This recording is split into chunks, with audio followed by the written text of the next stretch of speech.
No, God! No, God, please, no! No! No! No!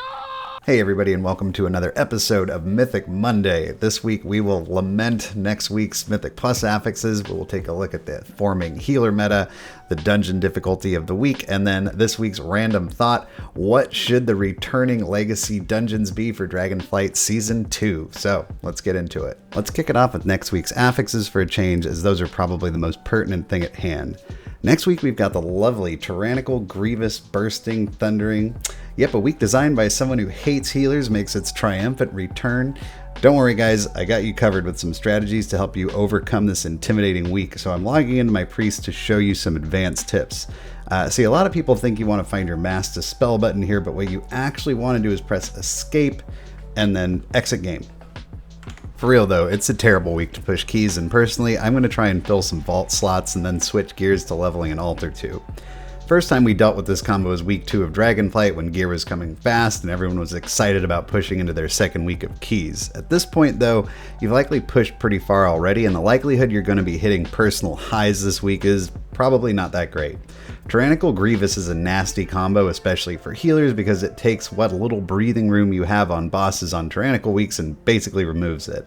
Now, some specs have an easier time dealing with it than others, but specs that struggle with non-stop throughput like Disc Priest really struggle with Grievous, and while Bursting isn't really all that big of a deal by itself most of the time, it's really a suck on healer mana going from pull to pull, where at the end of each pack you've got Grievous and Bursting ticking on everybody. If you're going to Brave pushing keys this week, be careful about managing your mana. Don't be afraid of blowing a cooldown where you wouldn't normally just to keep your group sustained, and consider running a weakaura that will politely remind your DPS to stop being window lickers and stop DPS before Bursting stacks incredibly high.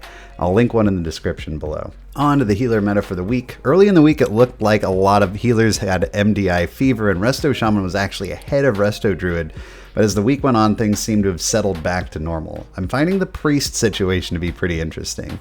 This is the third week in the row that Disc Priest seems to be separating itself from the rest of the not S-tier specs a bit. If you follow the channel at all, you know I'm having a ton of fun playing Disc Priest this season, and I do think it's a pretty underrated and very fun healing spec. But please don't let the placement of Holy Priest fool you either. Holy is not an F-tier spec. The nature of a class having 2 healing specs is such that everyone always flocks to whichever one is viewed as being better, and then the other spec just totally bottoms out. I actually think Holy is pretty decent. Outside of that though, we've seen a pretty similar healing meta ever since 10.0.5 was released. We don't have a 10.0.7 release date yet, but it's going to be interesting if the big changes coming to Holy Priest, Holy Paladin, Mistweaver Monk, and Resto Shaman will do much to shake this meta up. My hope is that it's going to kind of smush all these tiers into just A, B, and maybe C. Whether or not it will reestablish the meta is another thing, as with no nerfs on the horizon, Evoker is just such a strong spec for M+.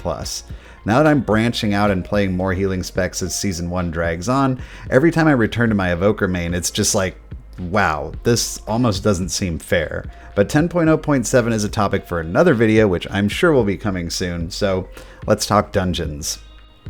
The most interesting here, look at Algathar and Azervald in the B tier. I never thought I'd see the day. I definitely agree with Jade Serpent being F tier for this Fortified week.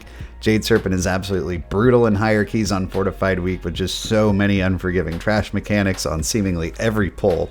Halls of Valor also typically low on Fortified weeks, with a lot of trash mechanics and mobs that just seem to have an unreasonable amount of health, even post-nerf. But overall, dungeon meta is pretty much been figured out by now, so no big surprises here. Alright, speaking of dungeons, the random thought of the week: what will be the new legacy dungeons in Dragonflight Season 2?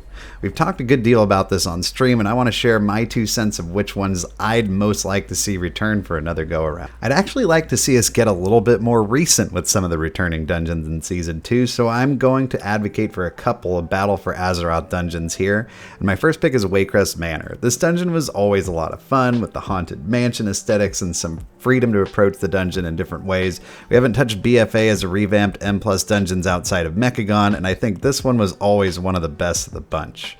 My next favorite would be Freehold. Freehold was an absolute pirate slaughtering joy of a dungeon with giant pulls, cool voice lines, and silly boss fights.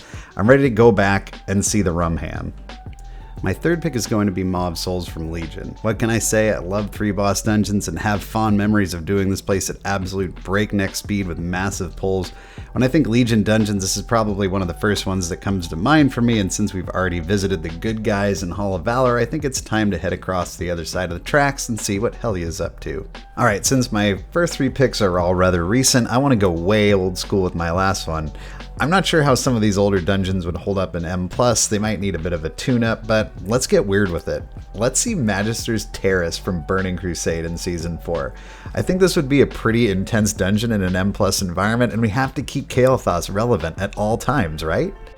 So which dungeon would you guys like to see returning in Dragonflight Season 2? Let me know what you guys think about the evolving healer meta, the dungeon difficulty, and of course, if you want to complain about next week's affixes, this is a great place to do it here in the comments section. If you want to see more of my content, make sure you like this video, subscribe to the channel, and you can check out my live stream right here on YouTube, Tuesday, Thursday, Saturday, 9 p.m. Pacific, where we have lots of Mythic Plus healing fun. Hope to see you there, and until next time, happy healing.